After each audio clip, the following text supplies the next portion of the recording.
Queridos, vamos falar um pouquinho da palavra de Deus. Eu sei que o tema é divisa, nós já falamos aqui, muito bem expressado. E eu quero pedir aos irmãos que abram suas Bíblias lá no livro de Atos, capítulo 3. Nós vamos ler 3 versos, versículo de 8, 9 e 10.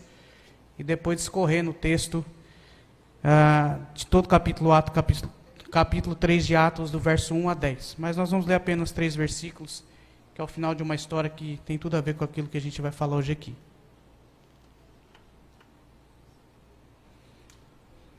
A palavra do Senhor vai dizer assim: E ele, dando um salto, colocou-se em pé. E então começou a andar e entrou com eles no templo, andando, saltando e louvando a Deus. E todo o povo viu andando e louvando a Deus e o reconheceu como o mesmo que se sentava pedindo esmolas à porta formosa do templo. E assim, diante desse acontecimento, todos ficaram cheios de espanto e assombro. Que Deus fale aos nossos corações. Só Jesus Cristo salva. Só Jesus Cristo salva, e nós somos chamados a levar a salvação no intuito de incluir as pessoas que são excluídas da presença de Deus. Mais que um tema de campanha anual, que está sendo repetida, já passamos por esse tema certa vez, o que nós carregamos no peito, nessa camisa, é uma mensagem de esperança ao Brasil. Não é uma bandeira política, não é uma ideologia de vida, mas é uma verdade absoluta na qual o Senhor Jesus assim afirma em João capítulo 14, versículo 6. Na qual os discípulos de Jesus, aqui no texto, Pedro e João estavam espalhando com a sua própria vida e no poder do Espírito. Aliás, a obra missionária, ela é um movimento do Espírito Santo.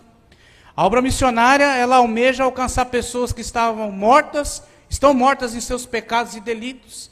E nós, como igreja do Senhor, temos o nosso papel de conduzir pessoas à presença do Deus vivo. Porque quem convence pessoas do pecado, da justiça e do juízo, quem transforma vidas e perdoa os pecados e muda a história, e de uma maneira geral, é o Espírito Santo de Deus, em nome de Jesus, e nós cremos nisso, porque nós cremos que só Jesus Cristo transforma e salva a vida. O Senhor Jesus, através do seu Espírito, é quem gera novo nascimento nas pessoas. E a igreja do Senhor Jesus está envolvida nessa missão. Conforme nós vimos aqui, quantos problemas existem no nosso país, mas a igreja é quem está olhando para essas pessoas.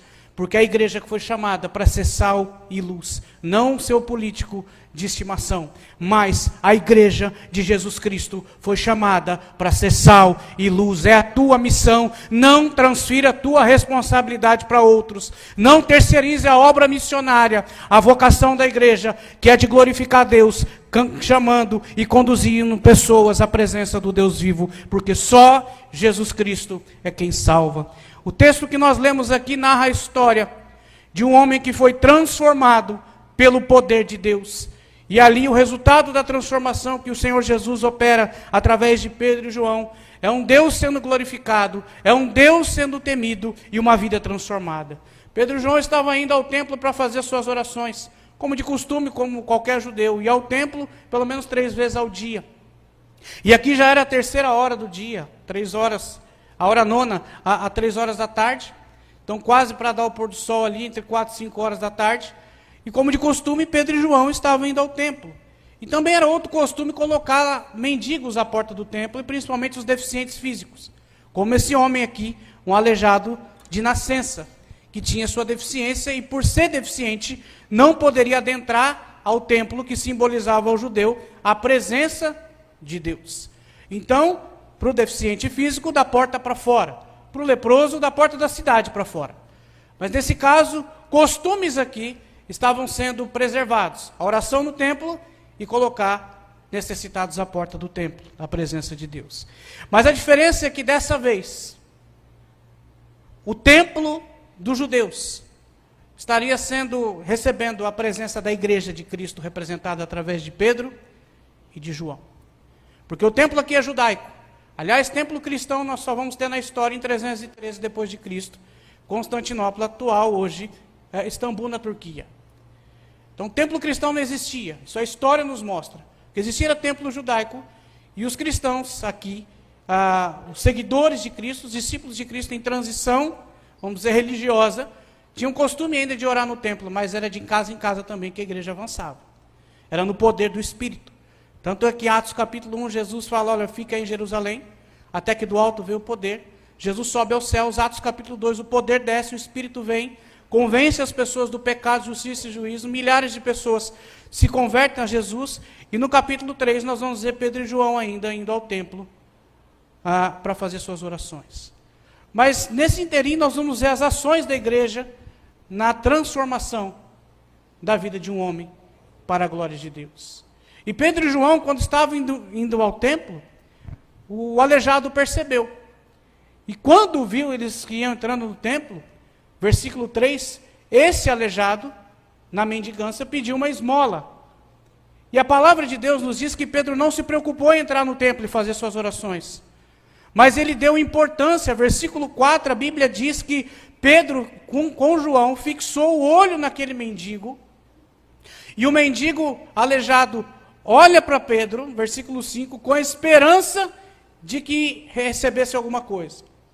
E aí nós aprendemos a primeira ação da igreja em prol do nosso Brasil. A nossa primeira ação aqui, como igreja do Senhor Jesus, aprendemos essa lição, é que nós precisamos estar com os olhares atentos aos que sofrem lá fora.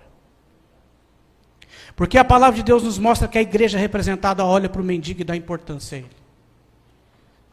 A palavra de Deus nos mostra que o Pedro e João, discípulos que caminharam com Jesus e aprenderam a ter compaixão e empatia pelo próximo, olharam o grito de socorro daquele que pedia socorro. E a palavra também nos diz no versículo 5 que esse Brasil que nós vimos representados olhou para a igreja. O mendigo olhou para a igreja com a esperança de receber alguma coisa. E nós aprendemos que a igreja do Senhor Jesus é a esperança de uma nação que está caída no pecado. A igreja tem olhado, aliás, o mundo tem olhado para nós, a igreja, com a esperança de receber algo que nenhum desses políticos pode dar ao Brasil. Que é a mensagem que transforma vidas. Que é a mensagem que tira um drogado da Cracolândia e coloca numa Cristolândia e depois forma aquele homem, aquela mulher que constitui família e vive para a glória de Deus. É a igreja que pode ser a resposta para o sertão do Brasil. Eu que trabalhei durante 5 anos em comunidades rurais, plantando igreja na roça. E a igreja foi a resposta de oração daquele povo que clamava por socorro. Nós precisamos, como igreja do Senhor Jesus, voltar os nossos olhos aos que sofrem de verdade, aos que estão à margem do templo e da presença de Deus. Qual é a tua resposta diante disso? O que é que você tem a oferecer àqueles que te olham nesse momento nos olhos, com a esperança de receber alguma coisa? Nós estamos passando ainda por uma pandemia. Hoje o uso de máscara ele é facultativo, você escolhe usar ou não, mas durante o tempo foi coercitivo, foi obrigatório. E nós tivemos que aprender a olhar nos olhos das pessoas. Porque o nariz e a boca estavam encobertos, o que sobrava no rosto eram os olhos. E os olhos falam muito. O olhar da pessoa pode estar expressando tristeza, alegria, sofrimento, escondendo alguma coisa. Nós temos que aprender também a olhar nos olhos das pessoas que estão aí fora, nos pedindo socorro. Porque Pedro e João não se omitiram da sua responsabilidade de igreja, tanto que ele fala, versículo de número 4, ele diz, olha para nós aqui, para de olhar para os religiosos do templo, para de olhar para os fariseus, para de olhar para o Império Romano, porque a esperança da sua vida vem na igreja, então olha para nós. O nosso papel aqui é sair nas ruas e dizer, olha para nós aqui, Brasil, olha para a igreja do Senhor Jesus. Porque o mundo está olhando para a gente. Porque só a gente tem a oferecer aquilo que o mundo não tem. Olha para as Cristolândias do Brasil. Olhe para o sul do Brasil. Índice de suicídio. Jovens tirando a sua vida. Olhe para o norte do Brasil. 35 mil comunidades ribeirinhas sem presença evangélica. Olhe para os sertões do Brasil. Mais de 16 mil comunidades sertanejas sem presença evangélica. Nenhuma, não estou falando de presença batista, é presença evangélica, que pregue que só Jesus salva. Nós precisamos olhar para esse povo com compaixão e dizer, essa é a minha responsabilidade. Eu preciso olhar para a porta do templo, porque essa pessoa está até próxima, mas não o suficiente de estar à presença de Deus. Porque o meu intuito é ver essa pessoa lá dentro, andando, saltando, pulando e glorificando o nome do Senhor. O que é que nós temos a oferecer aos campos de missões?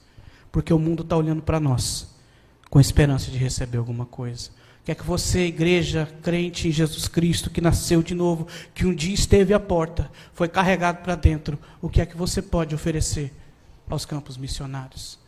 Eu sei que a igreja tem feito campanhas missionárias, ultrapassado o seu alvo, ultrapasse o alvo no seu coração, proponha algo no seu coração, não somente financeiro, mas também de entregar a sua vida a isso, de colocar a sua vida à disposição, porque normalmente a gente olha para Deus levantar obreiros, mas você olha assim, meu filho não, Senhor, levanta o filho do outro, o meu não. Nós precisamos orar para que Deus levante obreiros, se Deus escolheu da tua casa, glorifica a Deus por isso. Grande obra Deus tem chamado a gente para fazer nesse país.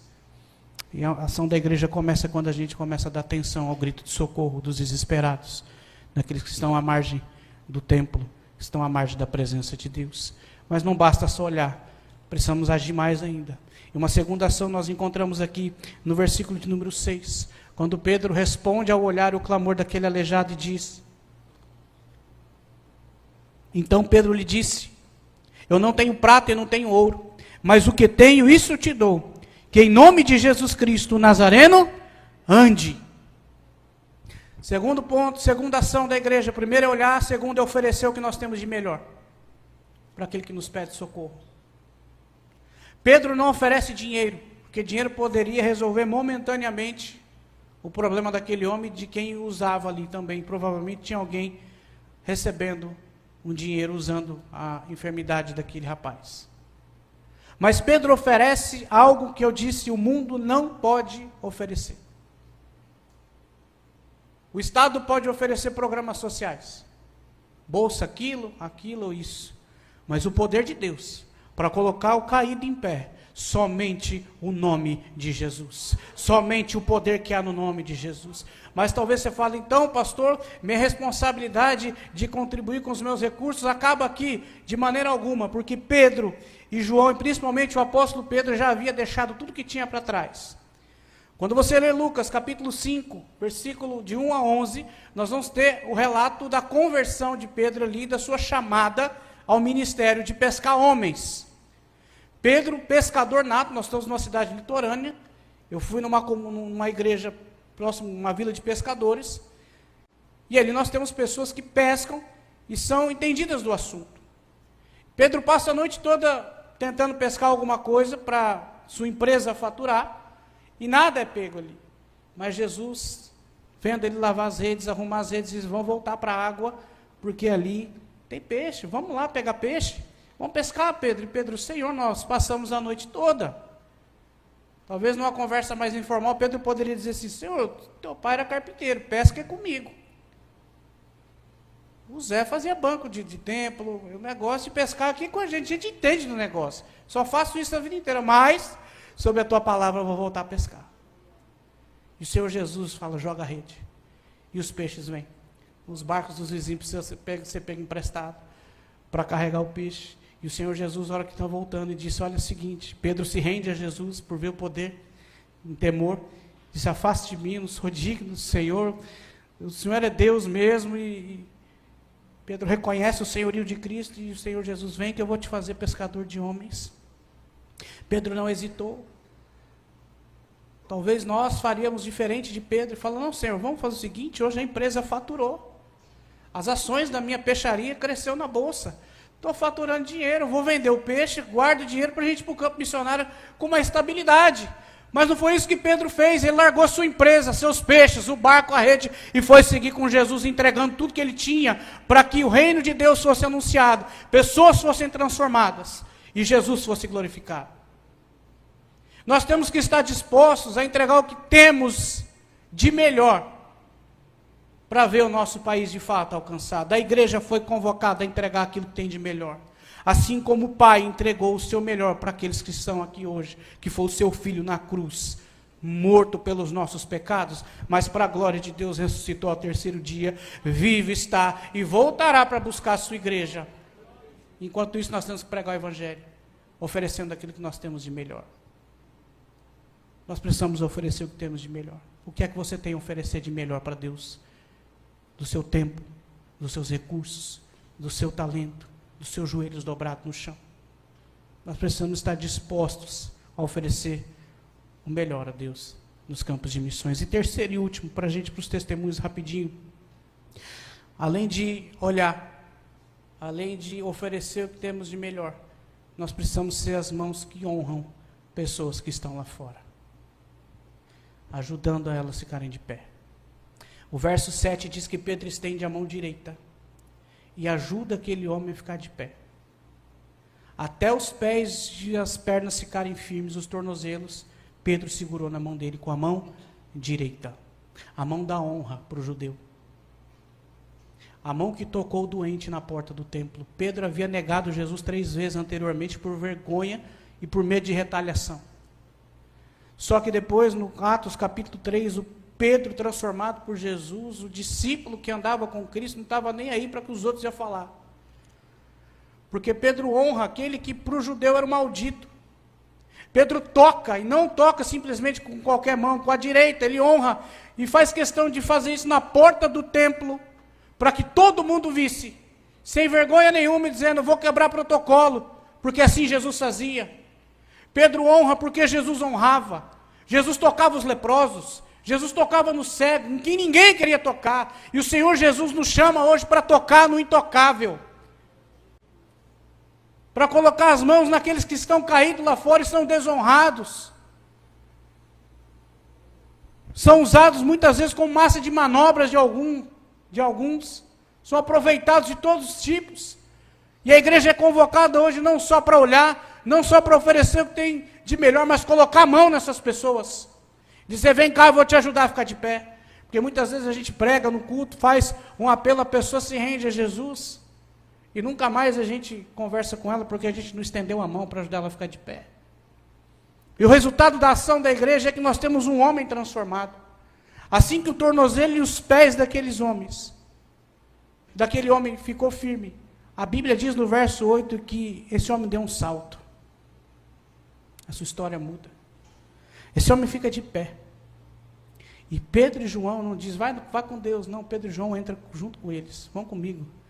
Eu vou incluir você lá dentro. Nós vamos entrar junto nesse negócio aqui. Agora você pode entrar na presença de Deus, porque o Espírito, o templo, é você. O Espírito de Deus habita no seu coração. Agora você foi transformado por Jesus. O Senhor teve compaixão de você. E eles entram à presença de Deus. Como nós temos feito, a sua agência missionária. Eu sou em Guarulhos. E todos os dias chegam os afegãos fugindo da guerra lá do Talibã. Semana passada eu ia pregar numa igreja, chegou, pastor, o senhor está em Guarulhos? Eu falei, não, precisamos levar 4 afegãos, estão chegando agora no aeroporto. Tem uma fila tentando chegar na Vila Minha Pátria, esperando a liberação do governo. A gente não quer nem saber se são muçulmanos, se são cristãos, nós queremos estender a mão e honrar e dar bom testemunho a essas pessoas. Cuidar, porque estão vindo com a mochila nas costas, deixaram toda a sua história para trás por causa de perseguição extremista. Como um caso de um senhor que veio com a esposa. Os pastores foram levar esse casal lá para a Vila Minha Pátria, o esposo é cristão, e a esposa não sabe até agora que ele se converteu ao cristianismo. Porque se soubesse lá no Afeganistão, ela denunciava, ele seria morto pelo regime talibã. E a igreja do Senhor Jesus estendeu a mão. Esse seu irmão afegão, que está chegando todos os dias na Vila Minha Pátria. Que a gente aprenda a estender a mão. Porque quando a gente olha, oferece e honra, a transformação, a glória de Deus, ela acontece. E o temor, conforme nós vimos no texto bíblico, é visível, porque o povo ficou cheio de espanto e assombro, temendo ao Senhor. Deus faz maravilhas. O Senhor Jesus continua transformando vidas. E eu quero compartilhar alguns testemunhos, depois a gente volta aqui rapidinho, do que Deus tem feito nesse tempo. Você está pronto aí? Nós começamos... Eu e minha esposa, daqui a pouco você vai ver a foto dela aí da família. Nós começamos o trabalho no sertão do Brasil, membro da primeira igreja batista em Guarulhos. A igreja me enviou ao seminário, ordenou o ministério, fez meu casamento e tudo, mandou para o campo lá para o estado do Piauí, na época numa Operação Jesus Transforma, e foi onde eu conheci minha esposa, que é baiana da Chapada Diamantina. E na época a missionária tinha 2 concursos públicos, concursada, vida estabilizada, e conheceu um recém-pastor formado, ordenado ao ministério pastoral, na qual a igreja dizia assim: pastor, nós temos um projeto para você aqui. E eu falei para o meu pastor: então, mas Deus tem outros, eu quero ir para o sertão. Eu só preciso do apoio da igreja para ser enviado. Mas você vai fazer o que no sertão? Que projeto é esse? Não, um projeto novo, chama Projeto Sertão. A carreta só era um rabisco no papel ainda, em 2014. E hoje ela é uma realidade. E fomos para lá. Em 8 meses, resumindo, nos casamos. Eu fui 1 mês, depois da Operação Jesus Transforma, terminou em junho. Em agosto eu bati lá na Bahia. Uma cidade de 5.000 habitantes, ninguém vai conhecer aqui. Se conhecer, ela vai ficar muito feliz. Chama Ibiquera, Chapada, é um quadrado no mapa da Bahia, perto de Rui Barbosa. Fui lá, achei essa cidade, falei: meu Deus do céu, só vou por causa dela, porque não achava. Pegar avião, ônibus, e um carro que tinha para a cidade. Eu falei: Senhor, é muito amor isso. E a gente foi lá, pedir a mão dela de casamento, o pastor fez noivado e tal, voltamos 8 meses casados. E depois estávamos no campo missionário. Em 8 meses, 10 meses já depois, já em Petrolina, para começar a plantar a igreja na roça. E o meu pastor que falava assim: você é louco, você vai para o sertão e tal. 2 anos depois a gente foi passar férias em Guarulhos, com a família. O pastor me chama para tomar um café. O pastor da primeira igreja de Guarulhos: e como é que é a vida do missionário? Eu falei: não, por que você está perguntando isso? Eu mando relatório todo mês, dá para o senhor saber, a gente conversa. Não, porque Deus me chamou para missões. Eu falei: pastor, você é maluco, você vai para onde? Ele: para o Chile. Eu falei: pior que eu. E está no Chile hoje como missionário de missões mundiais, na nação do Chile, um desafio gigante ali. E hoje eu falo: está vendo? O maluco aqui, Deus pegou o senhor também, deixou a igreja lá. Hoje a igreja está até em sucessão, até hoje, procurando pastor, porque Deus chama para o seu ministério, porque Deus está com pressa de alcançar essas pessoas que estão caídas. A obra missionária é um negócio sensacional. E fomos ao sertão, começamos a fazer amizade com o povo sertanejo. Pode passar a próxima imagem. E aí nossa escola bíblica discipuladora, nossa sala de EBD para evangelizar pessoas. Depois que as pessoas recebiam a Cristo, a gente começou a trabalhar no discipulado 1 a 1. Isso é um assentamento. Esse povo não tem nem terra para morar. Mas o povo começou a conhecer a Jesus. O povo que estava, ninguém queria dar a mão para eles, mas a igreja, eu, você, todo o povo de Deus estendeu a mão para esse povo, eles começaram a conhecer a Jesus. Pode passar a próxima imagem? E aí na casa do Marcos, que era um aleijado à porta do templo, alguém que ninguém queria nada com ele, um ex-drogado, um ex-alcoólatra, na qual a esposa faz uma oração: pastor, vou orar para que Deus quebre ele ou mate ele, porque esse homem me dá muito trabalho aqui.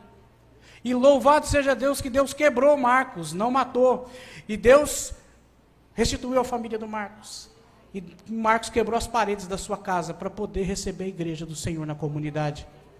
Essa é a igreja de Jesus reunida naquele lugar. Isso aí já em Barreiras, a gente trabalhou em Barreiras também, no oeste da Bahia, no meio da roça. Era 3.200 quilômetros de estrada, de Kombi, todos os meses procurando comunidade, porque são mais de 13.000 comunidades sem presença evangélica, e a gente queria achar cada uma delas. Pode passar a próxima?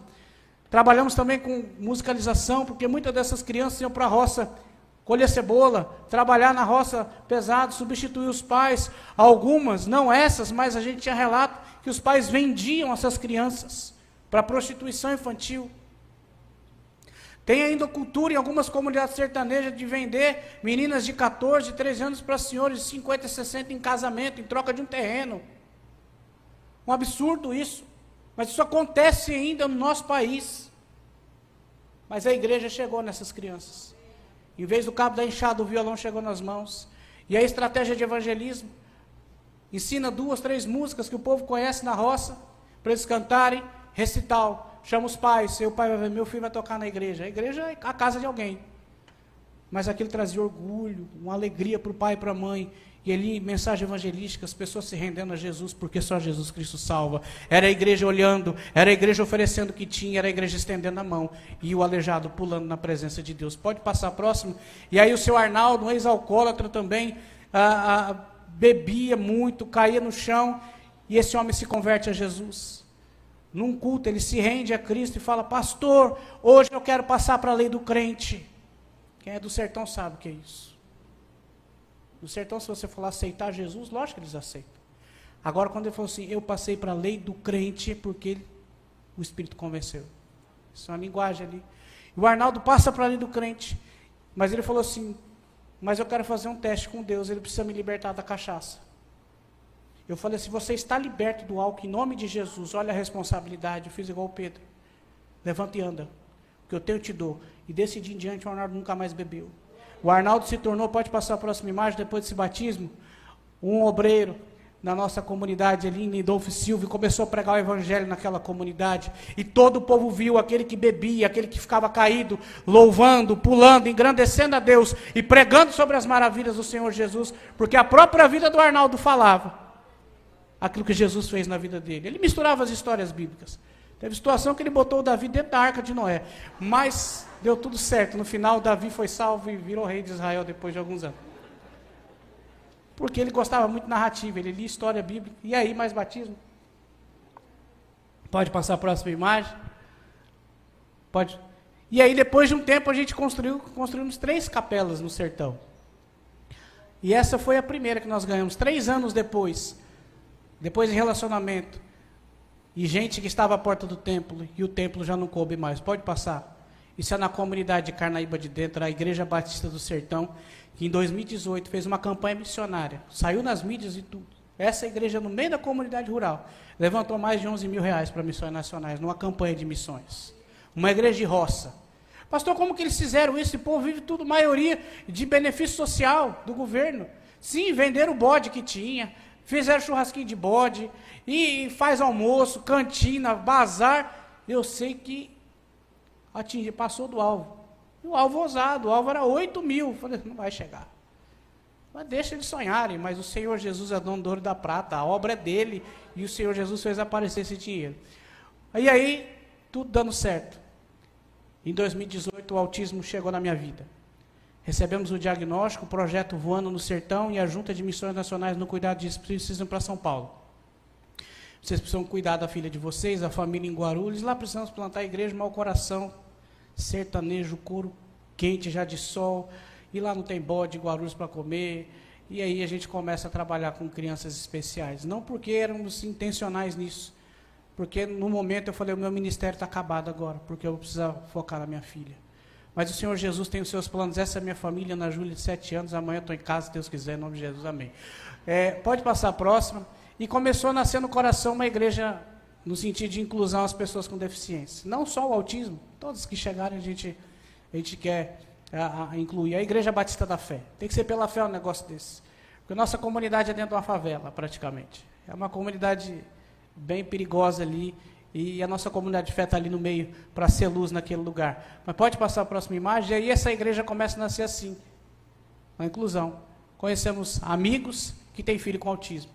Vão comer pizza? Ah, meu filho tem autismo. E aí, tem quanto tempo que não vai para a igreja? Tem um tempão, porque meu filho está trabalhando na igreja, aí o pastor tem muita paciência, o pessoal do Ministério Infantil não entende muito, e aí a gente acaba não indo mais. Falei, não, mas aqui também, minha filha tem autismo, ela corre para todo lado, e vamos juntar essas equipes, aí começa a ficar famoso o negócio, pode passar? Aí nasce um pequeno grupo. E também mais uma família, com o pai que está desconfiado que o filho tem autismo, de algumas situações peculiares, estereotipias, e superinteligência, né? 4, 5 anos de idade fazendo fórmula matemática de cabeça. Então, é uma coisa que não é muito comum para um cérebro comum. É um cérebro diferenciado. Então, somos 3 famílias, então. E aí, pode passar próximo. E aí precisamos alugar um salão. E nesse salãozinho, nesse tempo, chegou uma pessoa que tem uma filha com deficiência intelectual. Uma criançona de 28 anos. E Deus começa a trazer no nosso projeto só pessoas especiais. Eu falei, meu Deus, o que o Senhor quer com isso? E o Senhor dizendo ao nosso coração, alguém precisa olhar para os que estão lá fora. As pessoas com deficiência também estão no meu coração. Alcance essas pessoas. Eu coloquei autismo na tua casa para você alcançar outros lá dentro, lá fora do templo. E a igreja começa a trabalhar na comunidade, identificando pessoas assim. Porque Deus tem nos dado um sonho de plantar uma igreja que seja incluída, que seja inclusiva, à luz da Bíblia. O ministério de Jesus, boa parte dele nas curas foi com pessoas com deficiência física. Ele tocava em pessoas que ninguém queria tocar. Jesus curava o surdo. Jesus curava o mudo.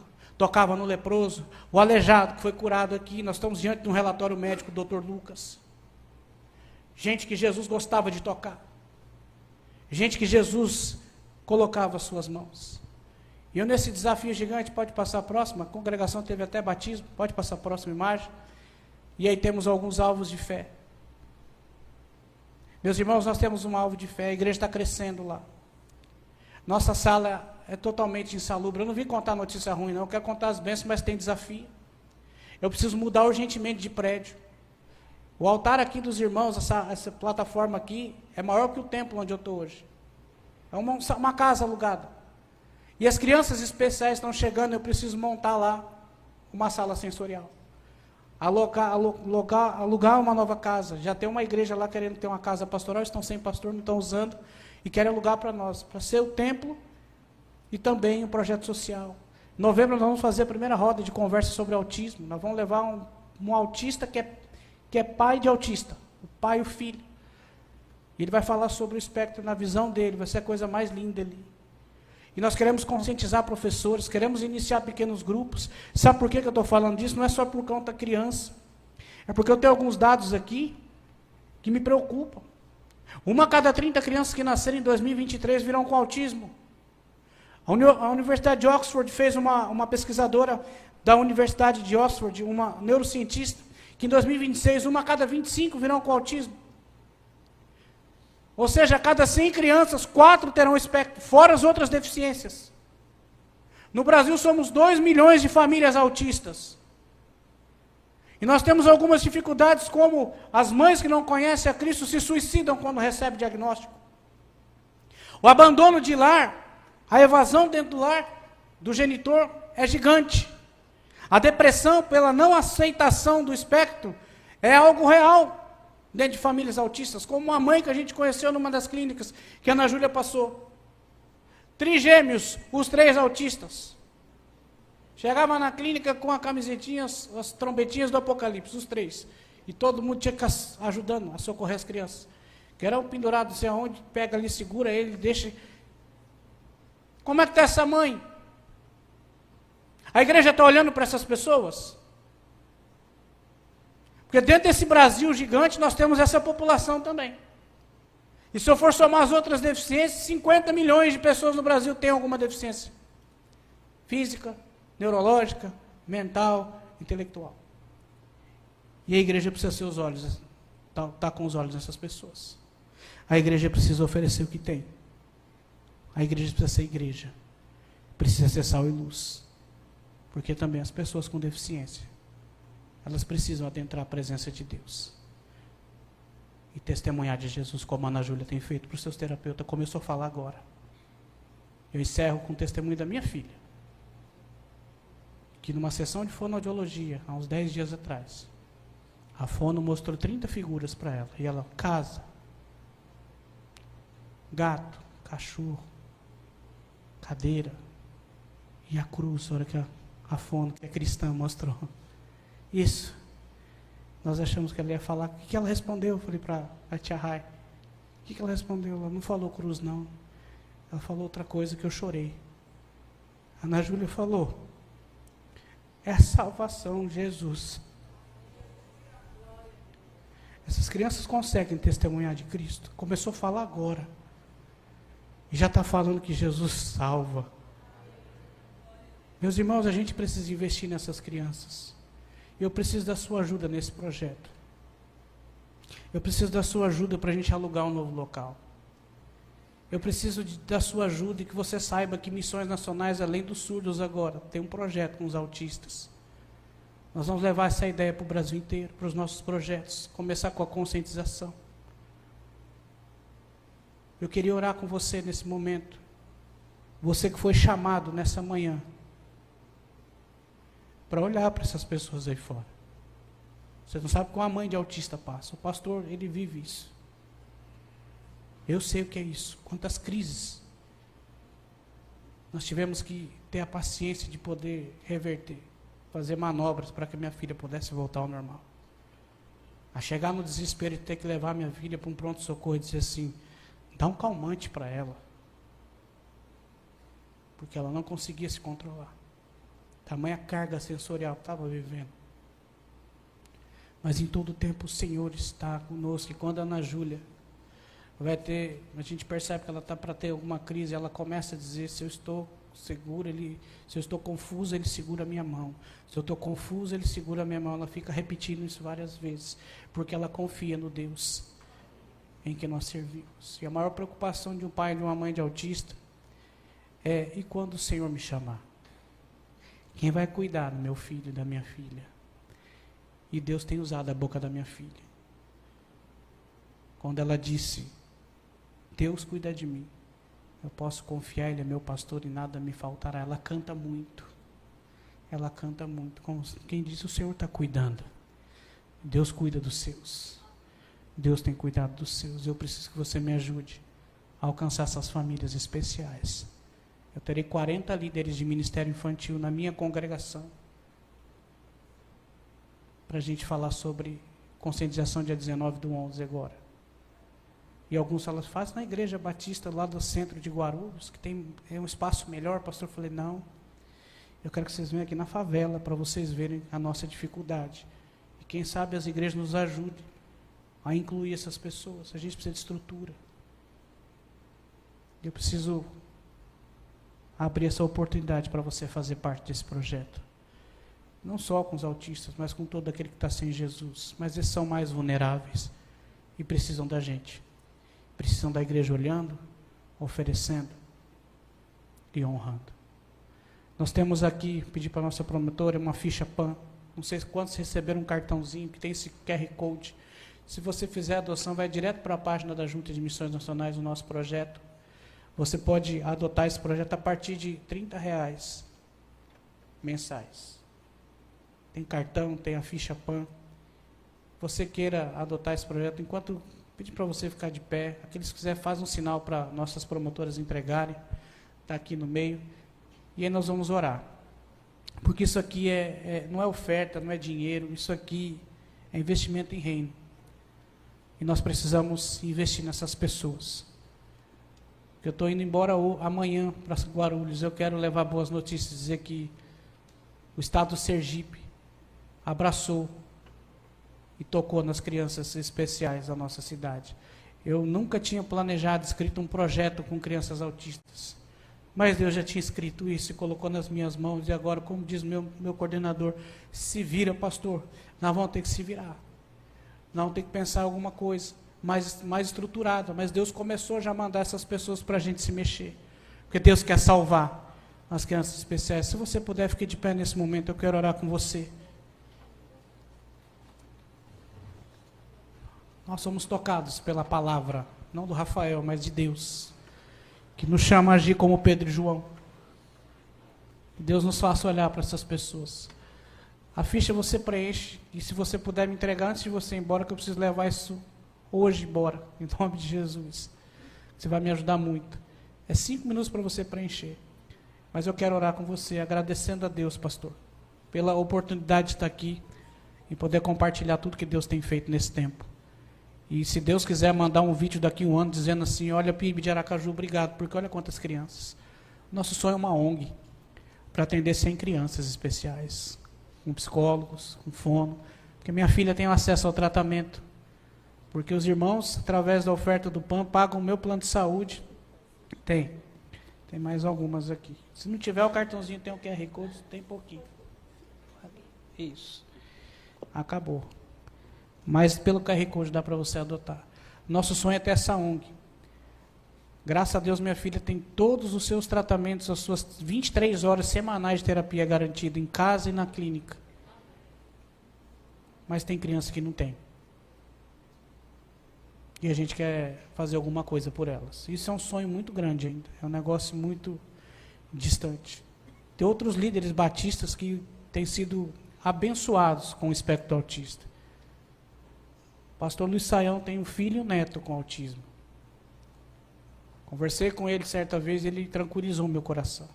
Foi no ano que eu descobri o autismo da minha filha. Nós fomos a Israel, uma viagem que eu ganhei. E eu meio cabisbaixo, eu fui aluno dele. O que está acontecendo? Eu falei: isso, fica tranquilo. Meu filho me ajudou a traduzir o Rota 66 para o espanhol e para o inglês. Meu filho é grau 2. E assim, Deus usa ele, agora acabou de se formar em filosofia, o filho do pastor Saião. Deus vai cuidar. Descansa o seu coração. E eu pude curtir aquela viagem. Vamos orar, meus irmãos. Deus está nos chamando a conduzir pessoas que estão à porta do templo para a sua presença. Pai, em nome de Jesus, eu te louvo por esse espaço, te louvo por esse tempo, por essa igreja que tem sido tão relevante para o Brasil. E agora é chamada pelo Senhor para olhar para aqueles que poucos têm olhado. Obrigado porque a igreja que somos nós aqui, temos sido a esperança de pessoas que nos olham nos olhos todos os dias pedindo socorro. Senhor, nos ajuda a identificar o olhar, nos ajude a decifrar a lágrima, nos ajude, Senhor, a também oferecer aquilo que o Senhor tem nos dado a oferecer, que é o teu poder, que é o melhor que podemos ter. E a tua palavra diz que o Evangelho é o poder de Deus para a salvação de todos os que creem. Também nos ajuda a honrar pessoas como o Senhor honrou, que o Senhor tocava nas pessoas, que a gente possa tocar essas pessoas, abraçá-las, seu abraço que o mundo rejeita, seu olhar de compaixão para combater o olhar da discriminação. Senhor, em nome de Jesus, nos ajuda a ser sal e luz nesse tempo, até que o Senhor venha. Mas no mais eu te agradeço por aqueles que estão se colocando à disposição de ser missionários sustentadores aqui. Eu preciso de pessoas comigo lá em Guarulhos, através das contribuições e principalmente, Senhor, dos joelhos dobrados. Eu preciso de gente que ora por mim, que interceda pela minha família. Porque quantos são os perigos, os desânimos que aparecem, mas Tu és maior, meu Deus, e nós cremos no Teu poder. Senhor, em nome de Jesus eu te agradeço. Honra a fé de cada um, em nome de Jesus, meu Deus. Amém. Graças a Deus. Irmãos, Deus abençoe, obrigado pela oportunidade. Você que pegou a ficha, ou se você fez a adoção pelo QR Code, mande um WhatsApp para mim, dizendo, pastor, está feito aqui, e nós vamos orar por você, mandar as mensagens e pedir de oração. Deus te abençoe em nome de Jesus, pastor.